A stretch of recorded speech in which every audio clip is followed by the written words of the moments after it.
just doing regular patrol, driving around the streets, when I got a 911 call from dispatch. Reference to a lady screaming. I think it was 171 White Oak Circle, or close to it. So, not knowing what it is, lights and sirens to the neighborhood.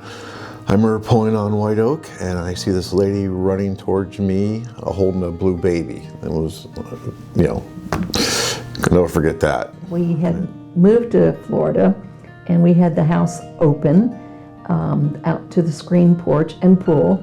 And my dogs were fence fighting with the dogs next door, and I was pulling them away and putting them away, and I heard my then 3-year-old say, "Mom, Bob's in the pool." And I turned around, and sure enough, Bob was in the pool. And I fished him out, and I tried to do what was back in the day called mouth to mouth. Didn't know really the CPR. And then nothing was happening, and I ran in to call 911, and I didn't think I heard anybody answer. So then I dialed 0, and I didn't think I heard anybody answer, because we just moved to Florida. And I just took Bob, and I thought, I'm gonna run next door and see if they can help me. And I ran out the front door in our front yard, and a police car came roaring around the corner. And I didn't know he was coming for me, but I was gonna make him stop, and I went running out.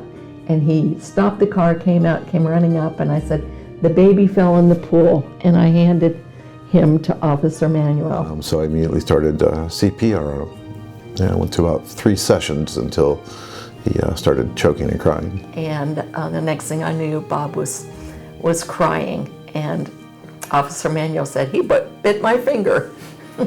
My training, back then CPR was 5 to 1, and it's an infant, so make sure you cover the nose and the mouth with your mouth instead of like an adult. So it was, the best part was, I was a new officer, so I recently just went through CPR as a new officer, and it was the training kicked in.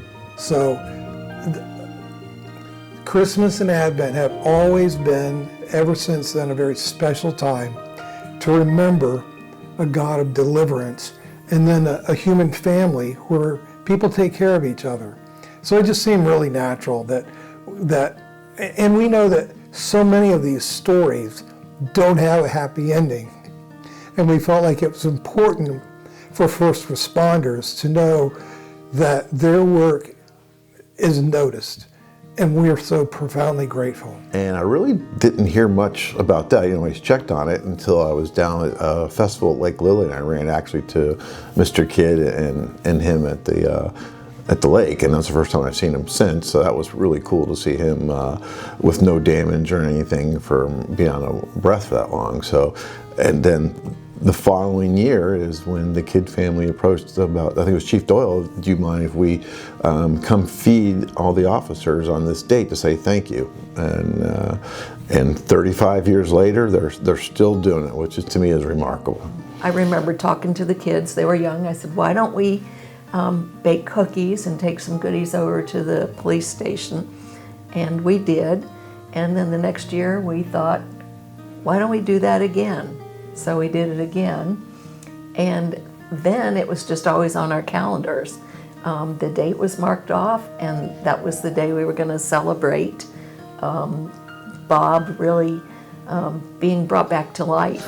Yes, every year when they come in, I get a new card with a picture, everything he's done that year. And for me, I replace that card every year on my bookshelf just to keep everyone know. And I also share it for a week with all the officers just to know that there's people out there who really appreciate what you do. This is definitely out of the ordinary. It really is. It's very special. For me, it's special for Maitland Police Department to have that relationship with them. Even the young officers here, when they read it, are overwhelmed by what they do every year. And of course, each year I got closer with the family. We actually have conversations and meeting outside of work because they make me feel like I'm part of their family. I'm, a big reason why their child's still alive, and it's so uplifting to every year get a new picture of him. And now he's a father with kids, and And that just makes me feel good on the relationship we have. And his younger brother's a police officer for Winter Park and kind of helped in that a little bit. So every year I look forward to this just to see how they're doing in life and get our hugs and talk about everything. But I think we have really enjoyed getting to know Officer Emmanuel. One time somebody drove through, we lived off of Sandsboro Road, drove through the brick wall of our backyard, a teenage girl, and the first officer on scene was Officer Emmanuel. I was like, there you are again. You know, we just would run into him places, and he was like a good friend. You know, when you would see him, you would just go, here is our friend, Officer Emmanuel. And I think I feel that way about, you know, we lived in Maitland for so long. Every time I saw somebody, I just felt like anybody from this department was a friend of ours.